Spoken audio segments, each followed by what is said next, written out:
Shalom. All praises to Yahweh, Ba'ashem Yahushua, Ba'ashem Harakakadash. The one is the elder apostles, great millstone, the rule well, and Shalom to the brothers in the necessary truth. Got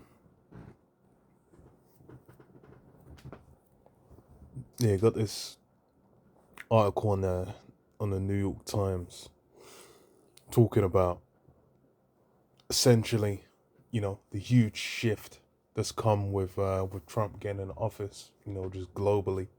The spirit that he's brought in, essentially, everyone else is, they're reacting to it, they're responding to it. And the tariffs is the big point. Because trade and money, that's a huge aspect. Even with, you got to go back to the sanctions on like Cuba, sanctions on Iran. Those have fed into a huge point of how they view, America. Essentially, the nature of their relationship since. Then in both those countries as well, there's a history of the U.S. doing all kinds of operations, sending the CIA and whatnot to undermine their governments, undermine their rulership and whatever, and then get people favorable to the U.S. in. Similar with was it Brazil? No, Venezuela. Venezuela is what I was thinking of. Where they tried to just back some guy. They found some dude, and then we're just like, yeah, this guy, yeah, he's got Democratic support. You should put him in charge, and then they'll trying to get him into the country, but then it flopped. It's especially in South Central America, a lot of those countries, it's the typical MO. But then with a lot of these organizations now, because the International Monetary Fund, the World Bank, they're basically a huge tool that's been used to, you know, uh, get different regions of the world tied into the dollar and essentially indebted to the to America chiefly. Even though it's International Monetary Fund, World Bank, it's basically an extension of the U.S. So I read a bit into it. It says global economic leaders are gathering in Washington this week for the spring meetings of the IMF and the World Bank. They are arriving in a United States that is vastly different than the one they visited the same forum last fall. Recent debates over industrial policy and whether the world economy could achieve a soft landing have been replaced by anxiety over President Trump's trade war, revived inflation fears, and new worries about the prospect of a global recession. The multilateral institutions that are hosting the meetings and receive funding from the US are also under increasing pressure to prove their relevance to the Trump administration while avoiding confrontations that could compel Mr. Trump to withdraw from them entirely. The post-World War II rules-based system of global governance, which the United States played a key role in fashioning, is crumbling before our eyes, said Eswar Prasad, a former China director of the IMF. The Trump administration has left little doubt about its distaste for practically every multilateral institution, including the IMF and the World Bank, because it views those institutions' recommendations and policies as not always perfectly aligned with narrowly defined American interests. And yeah, that's really the key point. Is with Trump getting in, it's become all about the U.S., all about the whole. Um, you know, all about Babylon the Great, and that's kind of got everyone on edge. But then it's that same spirit that needs to come in, what for the time at the end, because you're gonna have all these different other nations. All their ties, all their relations with the US, that's all gonna be worn down and cease to be, man. Because what does it say? most likely disrupting so economic uncertainty. At the same time, a sharp pullback in the U.S. foreign aid is so Mr. Trump has ratcheted up tariffs to the highest levels in more than a century, creating widespread global economic uncertainty, most likely disrupting supply chains. At the same time, a sharp pullback in U.S. foreign aid is putting sudden pressure on poor countries that have for decades relied on American support to provide food and medicine to the world's most vulnerable populations. So yeah, the broke. What did Trump say? He said about the shithole countries. The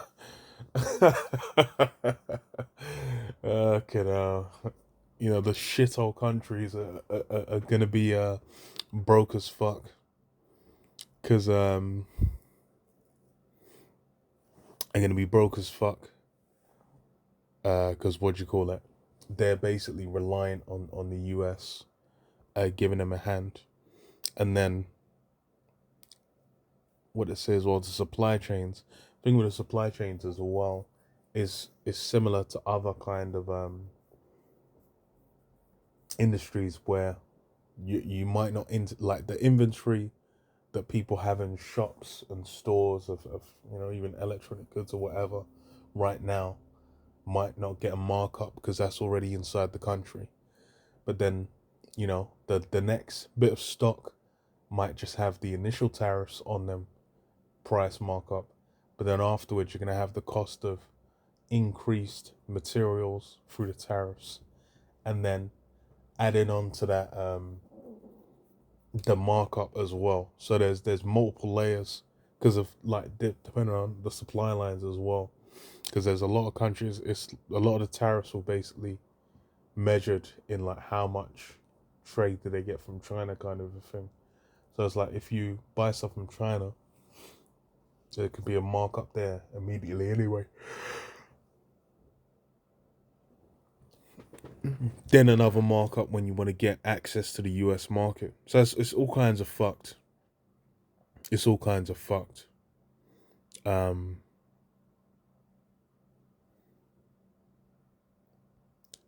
because what was it? So this is what before Mr. Trump was elected, the Project 2025 policy blueprint drafted by his conservative allies called for the US to withdraw from the IMF and the World Bank. Many Republicans have concerns about their policies that focus on promoting equity and combating climate change. Yeah.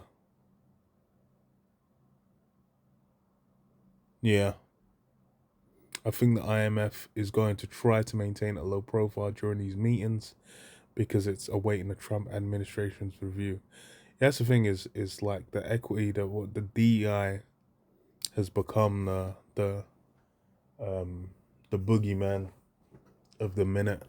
It's under every rock. If you see a non-white face, it's DEI.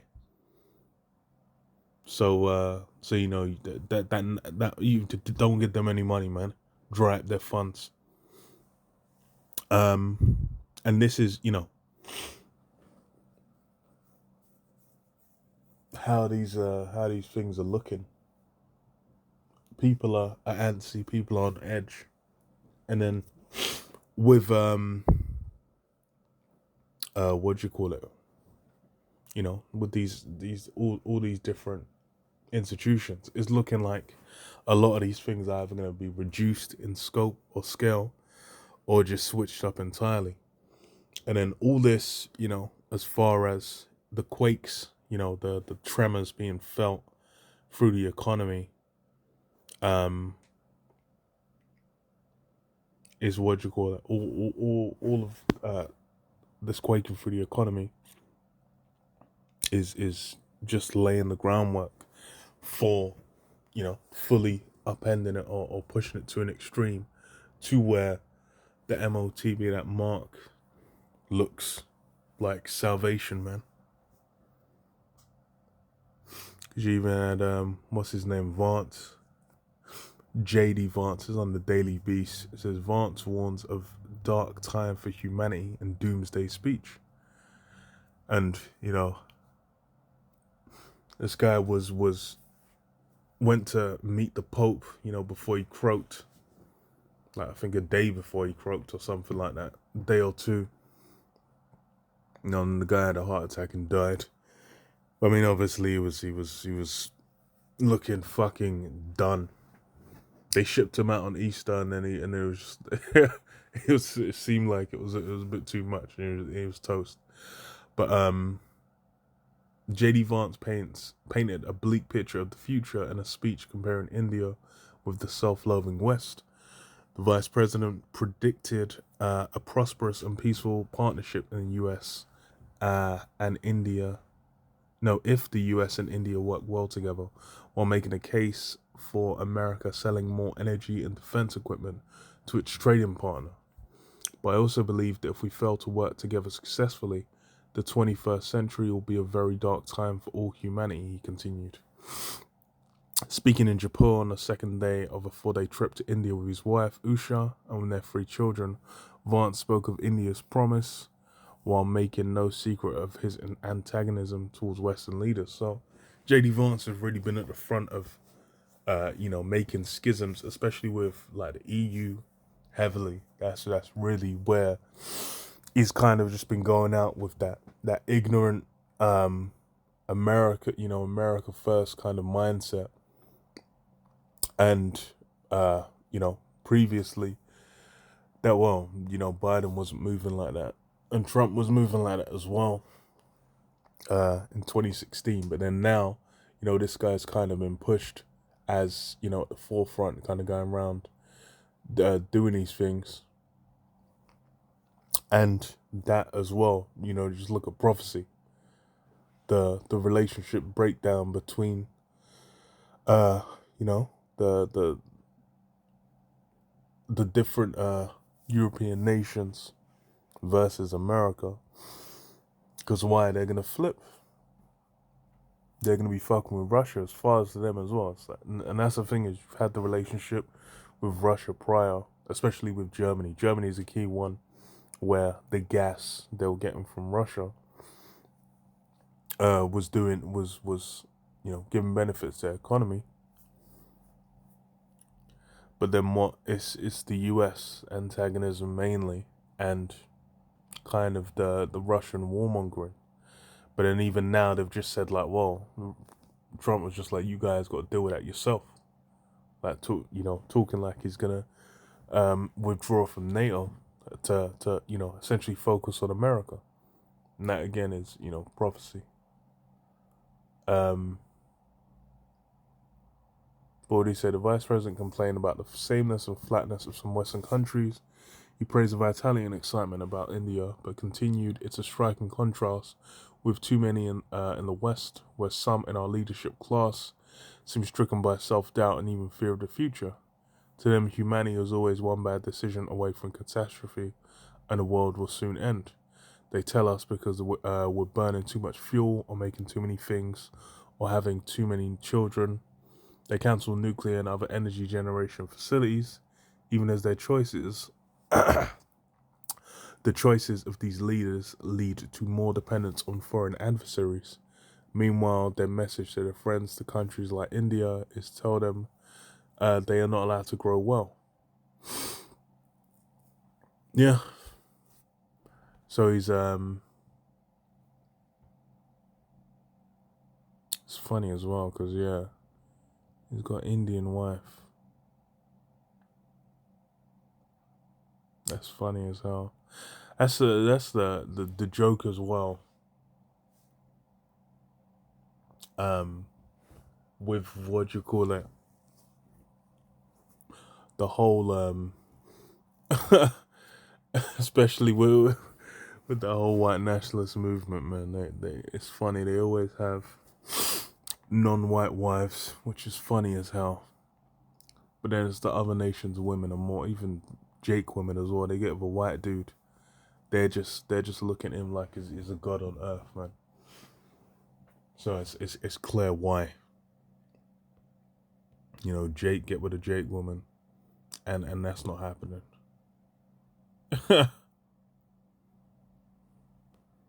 It's a dark time for humanity. But yeah, it's based off those relationships breaking down, and that's all prophecy. They're looking at the way he's bringing it up is like, oh, it's uh like it's an inevitability because they're jealous of the US or something to that effect. But the fullness of it really is just what's the truth of the matter, man? Truth of the matter is it's just what do you call it? It's prophecy coming together, and the whole everything's uh the relationship was precarious in the first place, and it was only for a set period of time. Because was it Isaiah 60:1? It says, "Arise, shine, for thy light is come, and the glory of the Lord Yahweh is risen upon thee. For behold, the darkness shall cover the earth, and gross darkness the people." Yeah, darkness shall cover the earth, and gross darkness the people. Everyone out here don't, they're not clued in. They don't fully know what's going on. They're not aware of the realities of what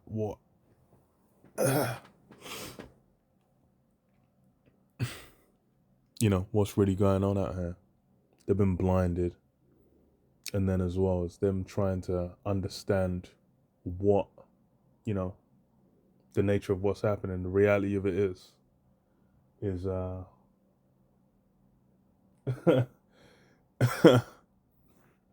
those places done, man. It's toast.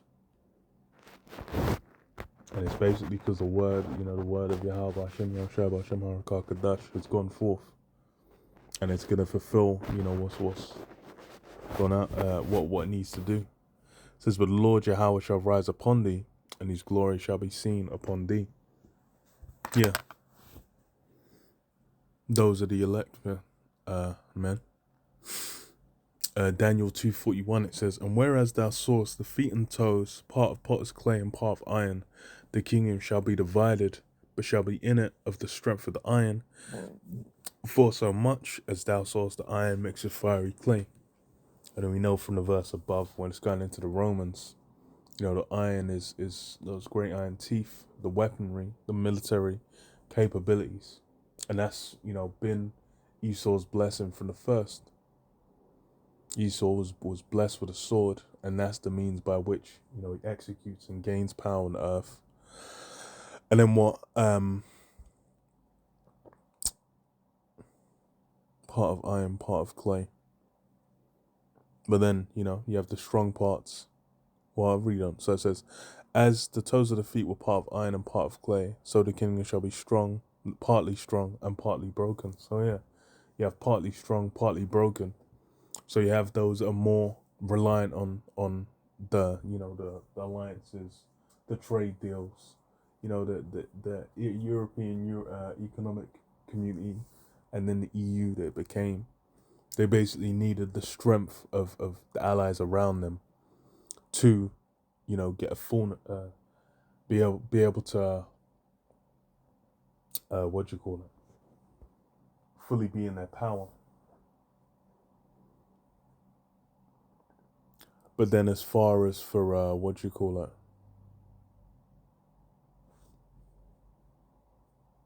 To fully be in their power.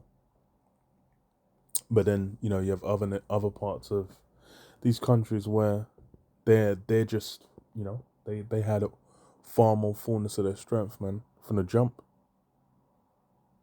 And what it says, "Well, whereas thou sawest iron mixed with miry clay, they shall mingle themselves with the seed of men, but they shall not cleave one to another, even as iron is not mixed with clay." Yeah, so they, even though that the nations are working together, so-called allies, they're not really as one nation. And then you consider, that's the thing is like you can consider with Europe where they're landlocked, they'll be right next to each other, and then there'll be people with enmities going on hundreds of years. So that you should already know it's like just because you're next to each other doesn't then mean it's they're gonna become a strong fortified alliance. And then you deal with America as well. America was really post World War II because of the nature of what happened there. Then everyone was like dashed their crown at the feet of America and was like, okay, you guys can bear the rule, but just make sure we're kept sweet, which they were for a time. But then now's the time for all of that to be done, man. Because this is what Obadiah 1 and 6. How are the things of Esau searched out? How are his hidden things sought up? All the men of thy confederacy have brought thee even to the border. The men that with peace with thee have deceived thee and prevailed against thee. And they that eat thy bread have laid a wound under thee. There is none understanding in him. Yeah.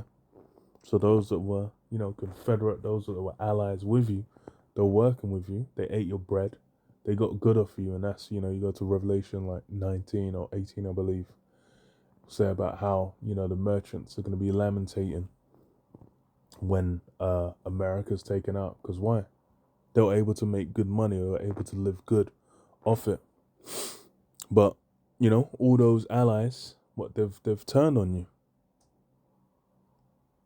Because why? They're essentially, for a period of time, it was good. It was good to work with the US. There was money in it. But then what? That period of time came to an end, which then meant what?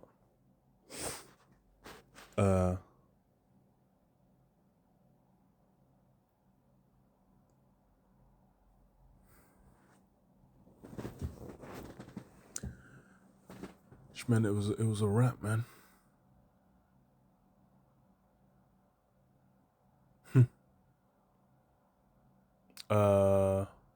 There is none understanding in him.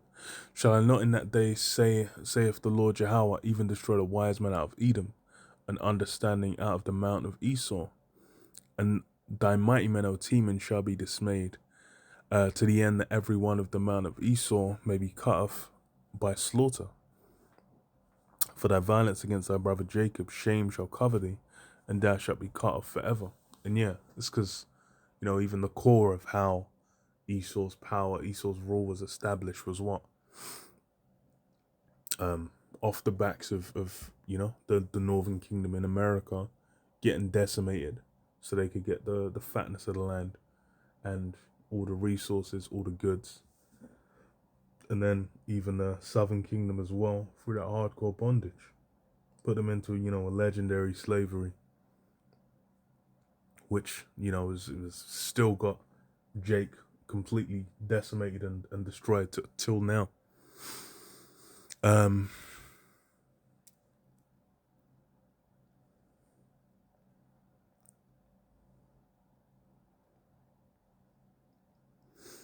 yeah, I'll leave it there. Shalom.